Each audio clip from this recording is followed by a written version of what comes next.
آپ دیکھیے ایک مرتبہ اللہ کے نبی صلی اللہ علیہ وسلم نے اللہ رب العالمین سے شکایت کی، اور وہ شکایت یہ تھی کہ اللہ کے نبی صلی اللہ علیہ وسلم تبلیغ کر کر کے تھک گئے، لوگوں کو دعوت دے رہے تھے لیکن لوگ مان نہیں رہے تھے، تو اللہ کے نبی صلی اللہ علیہ وسلم تھوڑا پریشان ہوئے، اور پھر اللہ کے نبی صلی اللہ علیہ وسلم نے یہ کہا کہ اللہ رب العالمین یہ جو مکہ والے ہیں، یہ جو مجھے گالیاں دے رہے ہیں یا میری بات نہیں مان رہے ہیں یا مجھے جھٹلا رہے ہیں، مجھے ان سے زیادہ فرق نہیں پڑتا، لیکن جو میرے گھر والے ہیں، جو میرے رشتہ دار ہیں، جو میرے اقربا ہیں، جو میرے اعزاء ہیں، یہ جو مجھے اچھی طرح سے جانتے ہیں، میں جب ان کے سامنے آتا ہوں اور یہ گالیاں دیتے ہیں یا مجھے مارنے کے لیے دوڑتے ہیں تو مجھے بڑی تکلیف ہوتی ہے۔ اللہ کے نبی صلی اللہ علیہ وسلم غمزدہ ہو کر بیٹھے تھے اور اللہ رب العالمین سے اس طرح سے شکایت کر رہے تھے۔ اللہ کے نبی صلی اللہ علیہ وسلم کو سکون پہنچانے کے لیے،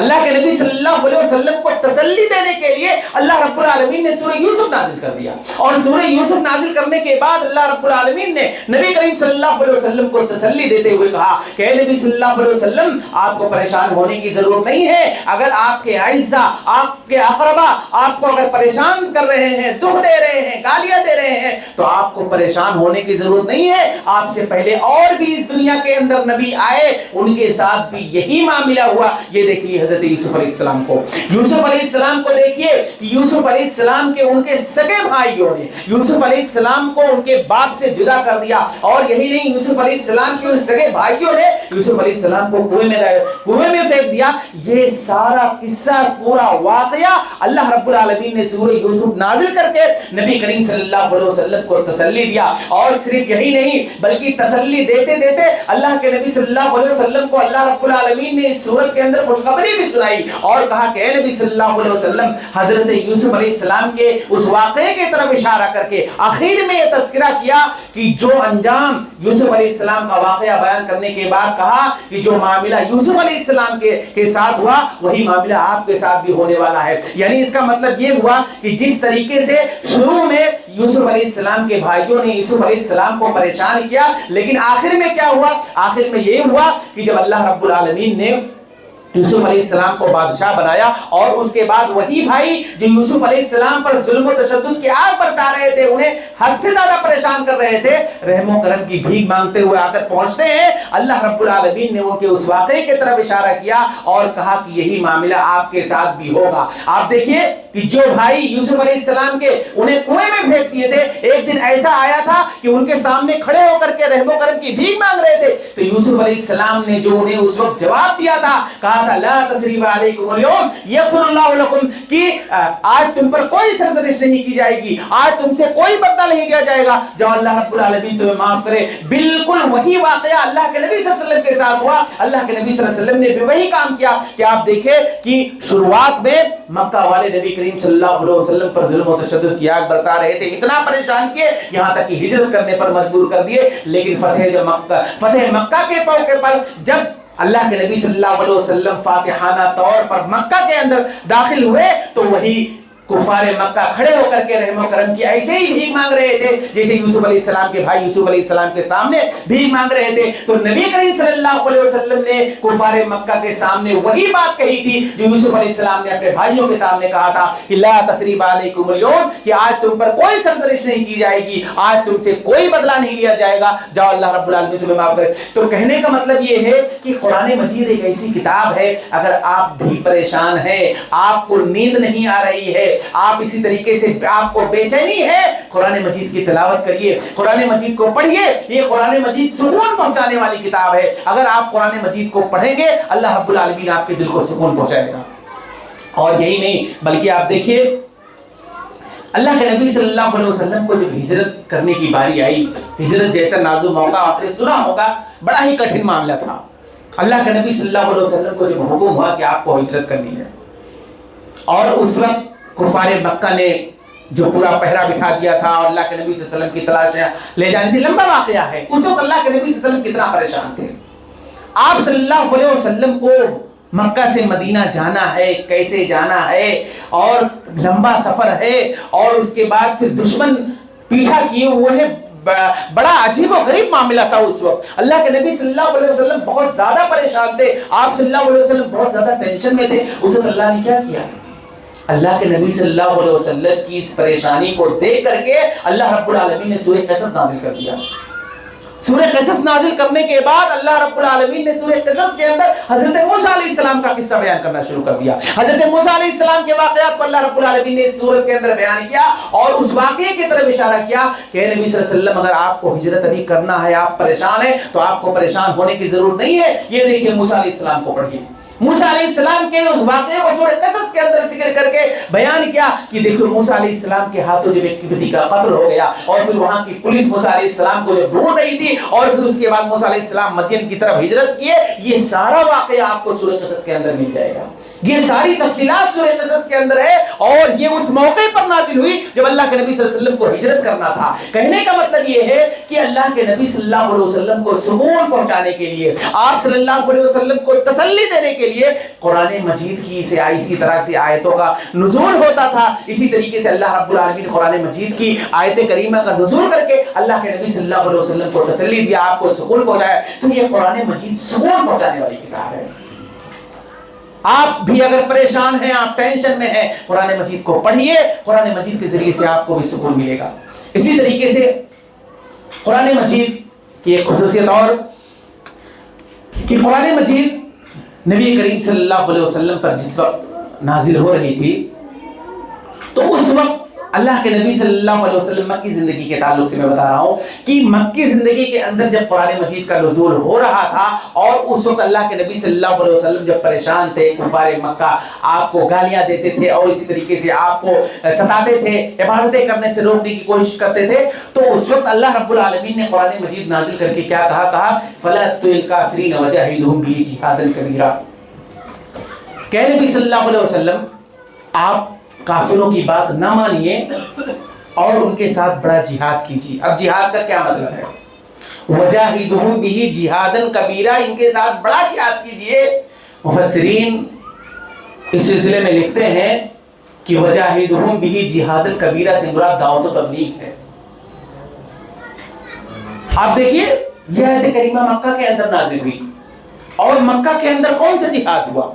یعنی اس کا مطلب یہ ہے کہ اللہ رب العالمین نے اس آیت کریمہ میں یہ کہا کہ آپ کافروں کی بات نہ مانیے اور اس قرآن کے ذریعے سے آپ اپنا دفاع کیجیے. آپ دیکھیے مکہ کے اندر مکہ کی 13 سالہ زندگی آپ پڑھ ڈالیے, اس 13 سالہ زندگی کے اندر آپ دیکھیے کیا کسی صحابی نے کسی کافر پر ہاتھ اٹھایا یا اللہ کے نبی صلی اللہ علیہ وسلم نے کسی صحابی کو کبھی حکم دیا کہ اس کو مارو یا ان کے اوپر ہاتھ اٹھاؤ, تلوار اٹھاؤ؟ کوئی ایسا واقعہ نہیں ملے گا پوری 13 سالہ زندگی کے اندر. یعنی یہ آیت کریمہ مکی ہے اور اس آیت کریمہ کے اندر ہے وَجَاهِدْهُمْ بِهِ جِهَادًا كَبِيرًا سے مراد آپ دعوت و تبلیغ کیجیے. آپ دیکھیے مکہ کے حالات دیکھیے. مکہ کے اندر اس وقت مکی زندگی 13 سالہ زندگی اگر آپ پڑھیں گے تو مکہ کے اندر دیکھیے اس وقت ظلم تھا, زیادتی تھی, سرکشی تھی, ایذا رسانیہ تھی, بڑے بڑے چیلنجر تھے. وہاں ابو جہل تھا, وہاں ابو لہب تھا, وہاں نضر بن حارث تھا, وہاں ولید بن مغیرہ تھا, وہاں دشمنیاں تھی, وہاں عداوتیں تھی, وہاں نفرتیں تھی. اللہ رب العالمین نے کہا کہ اگر ان سب کا مقابلہ اگر کرنا ہے تو آپ قرآن کریم کے ذریعے سے کیجیے. میں آپ کو ایک واقعہ بتاؤں. عتبہ مکہ کے اندر ایک بہت ہی بڑا چل زبان سردار تھا. ایک مرتبہ اللہ کے نبی صلی اللہ علیہ وسلم کے پاس آیا نہیں بلکہ بھیجا گیا. پورے مکہ والوں نے مل کر کے بھیجا, کہا کہ عتبہ بڑا ہی سمجھدار اور بڑا ہی چالاک سردار ہے اور اس کی زبان کے اندر سلاست ہے, مٹھاس ہے, گفتگو بہت اچھی کرتا ہے. اگر یہ جائے گا اللہ کے نبی صلی اللہ علیہ وسلم کے پاس اور اگر وہ گفتگو کرے گا تو اپنی بات منوا لے جائے گا. یہ سارا پلان لے کر کے مکہ والوں نے عتبہ کو اللہ کے نبی صلی اللہ علیہ وسلم کے پاس بھیجا. عتبہ اللہ کے نبی صلی اللہ علیہ وسلم کے پاس آیا اور عتبہ اللہ کے نبی صلی اللہ علیہ وسلم سے کیا کہتا ہے محمد صلی اللہ علیہ وسلم, ہمارے درمیان آپ کی کتنی عزت تھی, آپ نے اپنی ساری عزت گوا بیٹھے اور آپ چاہتے کیا ہیں؟ جب سے آپ نے مکہ کے اندر اپنے نبی ہونے کے تعلق سے, اسلام کے تعلق سے, توحید کے تعلق سے باتیں کرنے لگے ہیں, مکہ کے اندر کوہرام مچ گیا ہے, مکہ کے اندر مخالفتیں شروع ہو گئی ہیں. لوگ آپس میں ایک دوسرے سے لڑ رہے ہیں، اختلاف کر رہے ہیں، میاں بیوی میں اختلاف ہے، بھائی بہن میں اختلاف ہو گیا ہے، اور اسی طریقے سے آپس میں ایک دوسرے سے لوگ لڑ رہے ہیں، بہت سارے معاملات، بہت ساری خرابیاں لازم آ گئی ہیں، آخر تم چاہتے کیا ہو؟ میں تمہارے پاس ایک آفر لے کر کے آیا ہوں، میں تمہارے پاس مکہ والوں کی جانب سے ایک آفر لے کر کے آیا ہوں کہ اگر تم اپنے اس دعوت سے باز آ جاؤ گے تو ہم تمہیں عرب کا بادشاہ بنا دیں گے، اور اگر تمہیں دولت کی ضرورت ہے تو تم اپنی اس دعوت کو چھوڑ دو، ہم تمہیں اتنی دعوت، مطلب اتنا زیادہ مال و دولت دیں گے کہ مطلب اتنی دولت تو تم نے کبھی دیکھی نہیں ہوگی، یا اگر تمہارا مقصد کسی خاتون سے شادی کرنے کا ہے تو عرب کی سب سے خوبصورت عورت سے تمہارا نکاح کر دیا۔ اتنی بڑی بڑی باتیں، اتنے لمبے لمبے آفر، اور اس طریقے سے یہ ساری باتیں عتبہ اللہ کے نبی صلی اللہ علیہ وسلم کے سامنے کر رہا ہے۔ اللہ کے نبی صلی اللہ علیہ وسلم خاموشی سے اس کی بات گفتگو کو سن رہے ہیں۔ جب وہ ساری باتیں کر چکا، بڑے بڑے آفر اللہ کے نبی صلی اللہ علیہ وسلم کے سامنے پیش کر چکا، اللہ کے نبی صلی اللہ علیہ وسلم نے اس سے کہا کہ ہو گئی تمہاری بات؟ اس نے کہا کہ ہاں میری گفتگو پوری ہو گئی۔ اللہ کے نبی صلی اللہ علیہ وسلم نے کہا کہ اب میرا جواب سنو۔ اللہ کے نبی صلی اللہ علیہ وسلم نے عتبہ کو اپنی گفتگو کے ذریعے سے کوئی جواب نہیں دیے، یا عتبہ نے جو باتیں کی تھی اللہ کے نبی صلی اللہ علیہ وسلم نے اس کی کسی بات کا اللہ کے نبی صلی اللہ علیہ وسلم نے کوئی جواب نہیں دیا۔ اللہ کے نبی صلی اللہ علیہ وسلم نے عتبہ کے سامنے قرآن پڑھنا شروع کر دیا، اور حامیم سورہ فصلت پڑھنے لگے۔ پڑھتے پڑھتے جب قرآن کریم کی آیت کریمہ پر پہنچے کہ فَإِنْ أَعْرَضُوا فَقُلْ أَنذَرْتُكُمْ صَاعِقَةً مِثْلَ صَاعِقَةِ عَادٍ وَثَمُودَ، کہ نبی صلی اللہ علیہ وسلم آپ ان کافروں سے کہہ دیجئے کہ اگر انہوں نے آپ کی بات نہیں مانی تو ان کا وہی انجام ہوگا جو قوم عاد اور قوم ثمود کا اللہ رب العالمین نے کیا ہے۔ یہ آیت کریمہ اللہ کے نبی صلی اللہ علیہ وسلم نے جیسے ہی پڑھا، فوراً عتبہ نے اللہ کے نبی صلی اللہ علیہ وسلم کے منہ پر اپنا ہاتھ رکھ دیا اور کہا بس کرو محمد، بس کرو، اس لیے کہ عتبہ کو پتا تھا کہ قوم عاد اور قوم ثمود کا اللہ نے کیا انجام کیا ہے، اور عتبہ کو یہ بھی پتا تھا کہ اللہ کے نبی صلی اللہ علیہ وسلم جو بات کہہ رہے ہیں وہ ہو کر رہنے والی ہے۔ فوراً خاموش ہوا اور اپنے سر کو جھکایا اور وہاں سے چلتا بنا، اور کفار مکہ جو بیٹھ کر کے انتظار کر رہے تھے کہ عتبہ تو بڑا ہی سمجھدار بادشاہ ہے، بڑا ہی سمجھدار سردار ہے، ابھی تو کوئی نہ کوئی رزلٹ تو ضرور لے کر کے آئے گا۔ اب عتبہ کو آتے ہوئے دیکھ کر کفار مکہ اس کے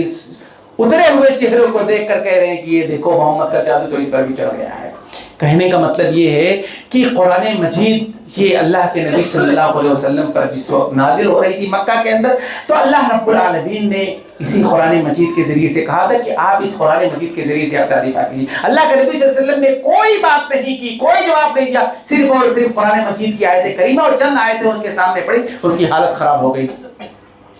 تو قرآن مجید یہ اللہ رب العالمین کی جانب سے جو نازل کرتا کتاب ہے، اس کے اندر اسے ہمیں پڑھنا چاہیے، سمجھنا چاہیے، اور اس قرآن مجید کے اندر جو احکامات ہیں اس پر ہمارا عمل پیرا ہونا چاہیے۔ اس لیے کہ اگر کوئی شخص قرآن مجید کو نہیں پڑھتا ہے، قرآن مجید کے احکامات پر زندگی جو اللہ رب العالمین نے جن باتوں کا کرنے کا حکم دیا ہے، جن چیزوں سے روکا ہے، اس پر دھیان نہیں دیتا ہے، اس کے مطابق نہیں چلتا ہے، تو اللہ رب العالمین نے اس کے لیے دو سزا سنائی ہے، ایک سزا دنیا کے اندر اور ایک سزا آخرت میں۔ دنیاوی سزا کیا ہے؟ دنیا میں اللہ رب العالمین نے اس کے لیے کیا سزا سنائی ہے؟ اللہ نے کہا ہے وَمَنْ أَعْرَضَ عَنْ ذِكْرِي فَإِنَّ لَهُ مَعِيشَةً ضَنْكًا وَنَحْشُرُهُ يَوْمَ الْقِيَامَةِ أَعْمَى قَالَ رَبِّ لِمَ حَشَرْتَنِي أَعْمَى وَقَدْ كُنْتُ بَصِيرًا قَالَ كَذَلِكَ أَتَتْكَ آيَاتُنَا فَنَسِيتَهَا وَكَذَلِكَ الْيَوْمَ تُنسَى، کہ جس نے قرآن مجید سے اعراض کیا، یعنی اعراض کرنے کا مطلب یہ ہے کہ قرآن مجید کے احکامات پر اس نے عمل نہیں کیا، قرآن مجید کے مطابق جو احکامات قرآن مجید میں جن باتوں کا حکم دیا گیا ہے یا جن باتوں سے منع کیا ہے، اگر اس پر عمل پیرا نہیں ہوا تو اللہ نے کیا کہا کہ ہم اس کے رزق کو تنگ کر دیں گے۔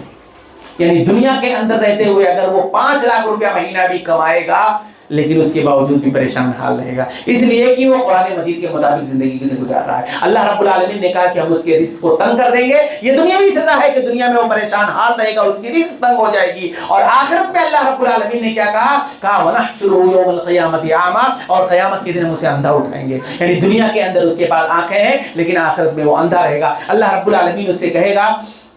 کہ اللہ رب العالمین سے وہ کہے گا لِمَ حَشَرْتَنِي أَعْمَى وَقَدْ كُنْتُ بَصِيرًا، کہ اللہ رب العالمین دنیا کے اندر تو میرے پاس آنکھیں تھی، میں دیکھتا تھا، ابھی آخرت میں میری آنکھیں کیوں نہیں، میں دیکھ کیوں نہیں پا رہا ہوں؟ اللہ رب العالمین کہے گا قال کذالک اتتک آیاتنا فنسیتها وکذالک اليوم تنسی، کہ دنیا کے اندر رہتے ہوئے تو نے قرآن مجید کو بلایا، میرے احکامات کو بلا دیا، تو جا آخرت میں نے تجھے بلا دیا۔ تو یہ سزا ہے دنیا کے اندر اگر کوئی شخص قرآن مجید کو چھوڑ دیتا ہے، قرآن مجید کی تلاوت نہیں کرتا ہے، قرآن مجید کو سمجھ کر نہیں پڑھتا ہے، قرآن مجید کے احکامات پر عمل نہیں کرتا ہے،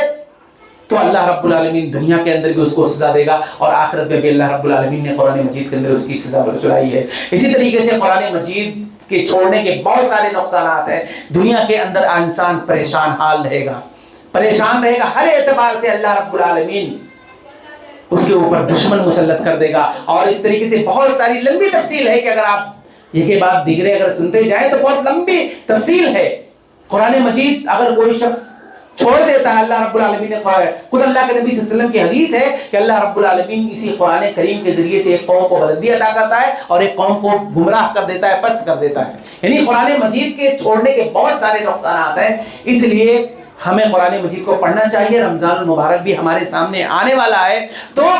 موقع کو غنیمت جانتے ہوئے اگر قرآن مجید کسی کو پڑھنا نہیں آ رہا ہے تو وہ پڑھنا سیکھ لے۔ قرآن مجید کو اگر کوئی تجوید سے نہیں پڑھ سکتا ہے تو کسی قاری کو رکھ کر کے تجوید کے ساتھ سیکھ لے، یا قرآن مجید اس کو اچھی طرح سے پڑھنا آ رہا ہے تو قرآن مجید کی کچھ مختلف صورتوں کو زبانی یاد کر لے، یا اسی طریقے سے قرآن مجید کے کچھ صورتیں ایسی ہیں یا کچھ چھوٹی چھوٹی صورتیں ہیں، کم سے کم اس کے ترجمے کو اور اس کے آسان ترجمہ یا اس طریقے سے اس کی تفسیر کو پڑھ لے، تاکہ کم از کم وہ نماز پڑھے، جہری نماز پڑھے تو کم سے کم اس کو سمجھ میں آئے کہ قرآن مجید کی چھوٹی چھوٹی صورتیں جو تلاوت کی جا رہی ہیں اس کا مطلب کیا ہے، کم سے کم اتنا وہ سمجھ سکے۔ تو یہ چند باتیں تھیں قرآن مجید کی کے حوالے سے جو میں نے آپ کے سامنے پیش کیا۔ اللہ رب العالمین سے دعا ہے کہ اللہ رب العالمین ہم تمام لوگوں کو قرآن مجید پڑھنے اور اس کے مطابق زندگی گزارنے کی توفیق عطا فرمائے، آمین۔ وآخر دعوانا الحمدللہ رب العالمین۔